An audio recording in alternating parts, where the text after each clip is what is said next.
L'isola di Sant'Elena è un'estesa area, bonificata nell'Ottocento all'estremità orientale della città, all'uscita del bacino di San Marco verso la bocca di San Nicolò. Rimane ancora una piccola isola, dove sorge la chiesa di Sant'Elena, fondata nell'XI secolo, in occasione del trasporto del corpo della Santa dall'Oriente. Ancora oggi le preziose reliquie sono conservate nella cappella di Sant'Elena della chiesa. Era affidata agli agostiniani, che costruirono accanto anche un convento. Probabilmente aveva la funzione di ospizio e ospedale per i pellegrini diretti in Terra Santa. Nel 400 il convento e la chiesa passarono ai monaci benedettini olivetani, che la riedificarono a partire dal 1435 e fu consacrata nel 1515, diventando un importante centro religioso, con notevoli opere d'arte. La chiesa ha forme gotiche, con una stretta facciata, definita da robuste lesene d'angolo e chiusa in alto da un fregio in archetti pensili in cotto. Gotiche sono anche le strette finestre a bifora e il rosone.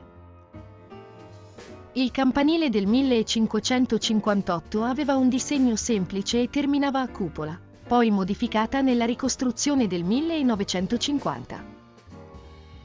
Il portale è del 1476, in stile rinascimentale, e nella lunetta dell'arco c'è il monumento al Capitan da Mar Vittore Cappello, eseguito da Niccolò di Giovanni Fiorentino, nel quale il capitano è inginocchiato davanti a Sant'Elena. L'interno è a navata unica, elegante e luminosa, il soffitto con volte a crociera e tiranti in legno, ed è chiuso da un'abside poligonale con lunghe finestre a bifore, poste su due ordini con un setto di marmo.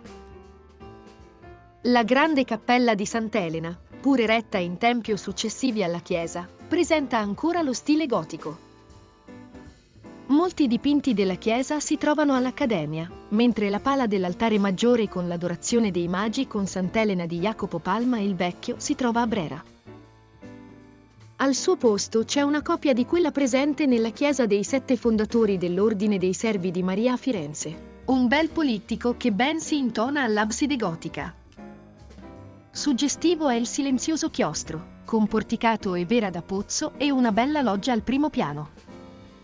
Sotto la dominazione napoleonica, nel 1810 la chiesa fu sconsacrata. L'urna di Sant'Elena fu traslata nella basilica di San Pietro di Castello ed il portale rinascimentale fu ricostruito sulla facciata della chiesa di San Aponal, ma poi riportato in loco nel 1929.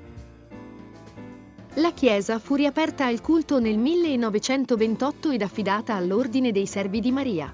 Dopo, anche l'urna di Sant'Elena fu riportata nella sua cappella e fu ricostruito il campanile. Nel 2016 i Serviti lasciarono la chiesa ai Salesiani, già presenti a Castello.